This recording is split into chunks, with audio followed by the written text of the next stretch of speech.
अस्सलाम वालेकुम दोस्तों, मोहम्मद अज़ीम हयात यूके के शहर लंदन से हाज़िर खिदमत हूँ एक और नई छोटी सी वीडियो के साथ। और वीडियो शुरू करने से पहले दोस्तों, उम्मीद है कि आप सभी अहबाब के रमज़ान जो है, रोज़े जो हैं वो बहुत अच्छे गुजर रहे होंगे और अल्लाह ताला सबके रोज़े अपनी बारगाह में कबूल व मंजूर फरमाए। एक छोटा सा नेकी का पैगाम दोस्तों, और सच्चा पैगाम। मेरे एक दोस्त बचपन के, जिनके साथ बहुत बचपन का वक्त गुज़रा, लड़कपन का ज़माना बहुत गुज़रा, उसके बाद हालात बदले और मुझे यूके आना पड़ा। वो पाकिस्तान में ही रहे पर उनके साथ राब्ता बदस्तूर वैसे ही रहा, अभी भी है अल्हम्दुलिल्लाह। मुझे अपने कुछ दूसरे अहबाब के से ना पता चला इस चीज़ का, जो हमारे दूसरे दोस्त भी थे, कि मेरे वो वाले दोस्त जो हैं, मैं उनका नाम नहीं लूँगा, कि वो एक बहुत बुरी आदत में मुलव्वस हो गए हैं। उनको शराब नोशी की दोस्तों आदत पड़ गई, और वो किस तरह पड़ी कि उनकी कुछ कंपनी इस तरह की हो गई कि कुछ गलत किस्म के बड़े कॉलेजेस वगैरह में जब ये इस तरह को बंदा जाता है तो फिर इस तरह के मामला अक्सर हो जाया करते हैं, और उनको भी ये आदत पड़ गई।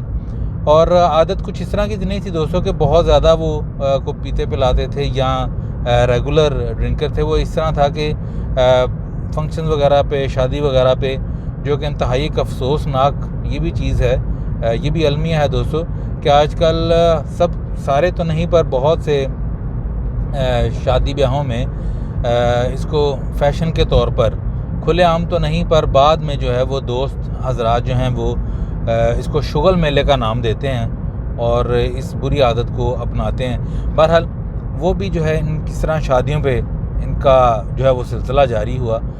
तो मुझे यकीन नहीं था आता। मैंने एक बार उनको टेलीफोन पे भी पूछा तो वो कहने लगे, भाई अजीम ऐसा कुछ नहीं है यार, बस वो मतलब आएँ बाएँ शाएँ वाला जो है वो चक्कर था। कुछ अर्सा पहले, कुछ साल पहले मुझे पाकिस्तान जाने का इत्तेफाक हुआ, उनसे मुलाकात हुई, और इत्तेफाक की बात कि मुझे वहाँ रहते हुए भी 4-5 दिन गुजरे थे, तो वो किसी शादी से घर को वापस आ रहे थे। और जब मैं उनके पास गया तो मुझे बहुत वाज़े तौर पर ये चीज़ जो है महसूस हो गई कि इन्होंने वो बुरी हरकत दोबारा से की है। बहरहाल मैंने उनको कुछ ज़्यादा तो नहीं कहा, क्योंकि वो ख़ुद भी समझ गए कि अज़ीम को अंदाज़ा हुआ इस चीज़ का। मैंने उससे छोटी सी एक बात की दोस्तों, मैंने उससे कहा कि यार तुम्हें पता है कि ये काम जो तुम करते हो ये हराम है?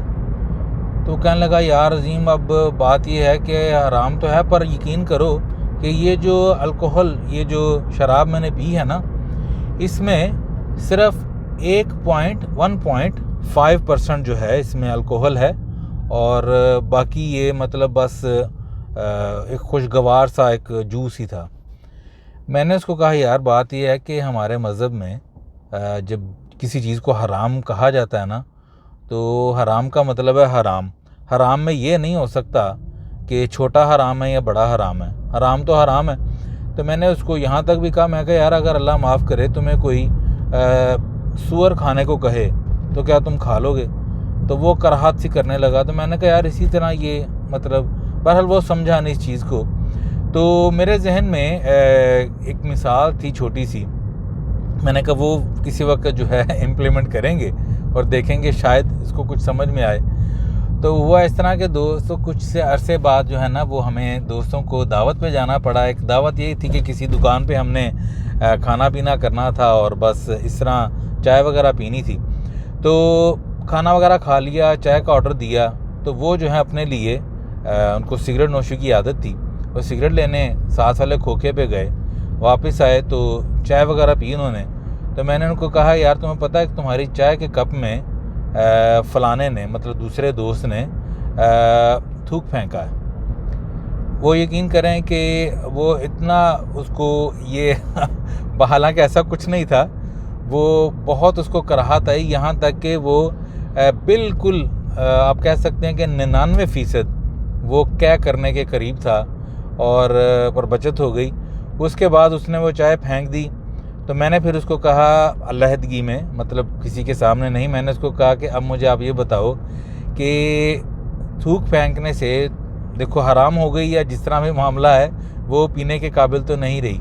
और तुम्हारा ये हाल हुआ है, तो तुम मुझे ये बताओ कि जब तुम ये कहते हो, ये सफाई पेश करते हो कि यार वो मैंने पी थी पर उसमें सिर्फ 1.5% जो है वो अल्कोहल थी, बाकी शरबत था, तो मुझे बताओ कि तुम्हें उस वक़्त ये कराहत महसूस नहीं होती, जबकि हमारे मज़हब में उसको वाज़े तौर पे हराम जो है वो करार दिया गया है और इसकी सख्त सज़ा भी जो है वो बताई गई है आखिरत में।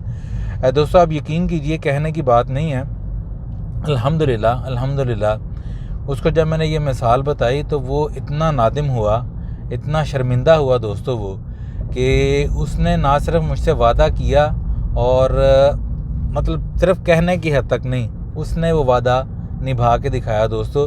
क्योंकि वो दिन गया और आज का दिन आया, अल्हम्दुलिल्लाह अल्हम्दुलिल्लाह। नमाज़ें तो वो पहले भी पढ़ लिया करता था, अभी भी वो नमाज़ों का पाबंद है, सलात व सोम का पाबंद है, पर वो जो एक काम उसको गलत सोसाइटी, गलत दोस्तों की वजह से पड़ गई थी वो आदत, वो अल्हम्दुलिल्लाह उसकी बिल्कुल चली गई दोस्तों। और मेरे लिए बड़ी ये खुशी की बात थी। मैंने बहरहाल ये पैगाम आप लोगों को दोस्तों इसलिए दिया है कि वो एक कहावत है, एक मुहावरा है, एक उर्दू में एक बात कही जाती है, पंजाबी में भी, कि बुराई से नफ़रत करें, बुराई करने वाले से नफ़रत मत करें। मतलब जिहड़ा काम बुरा है ना उहदे नाल नफ़रत करो, बुराई करने वाले ना नफ़रत ना करो दोस्तों, उनको बल्कि आप प्यार मोहब्बत से, खुश अखलाक़ी के साथ और जितना भी आप कर सकते हैं अच्छे तरीके से उनको आप एक्सप्लेन करें, उन पर इस चीज़ की वजाहत दें। और मुझे उम्मीद है दोस्तों कि प्यार से समझाई गई बात जो है ना वो अपना असर ज़रूर छोड़ती है। तो बिल्कुल मैं दोबारा से यही कहूँगा कि कोई आपके हल्का अहबाब में या जानने वालों में भी कुछ ऐसा है मामला, तो उनसे नफ़रत मत कीजिए। उनको अगर आपके इख्तियार में है तो प्यार मोहब्बत से, अलहदगी में किसी ऐसे अमल से उनको ये साबित करने की कोशिश कीजिए कि ये काम आपके लिए अच्छा नहीं है। तो दोस्तों अल्लाह ताला अपने प्यारे महबूब सल्लल्लाहु अलैहि वसल्लम के सदक़े हम सब पर अपनी रहमतों का ख़ास नज़ूल करे और हमारे रोज़े अपनी बारगाह में कबूल करे, और इस तरह की जो बुराइयां हैं दोस्तों उनसे बचने की तौफीक दे। शादी ब्याहों पर अगर ये कुछ दोस्त जानते भी हैं ये काम अगर होता है तो मुझसे प्लीज़ अवॉइड करें और ऐसी कंपनी से दूर रहने की कोशिश करें दोस्तों। अपना बहुत सा ख्याल रखिएगा। मिलते हैं अगली किसी वीडियो में। अस्सलाम वालेकुम।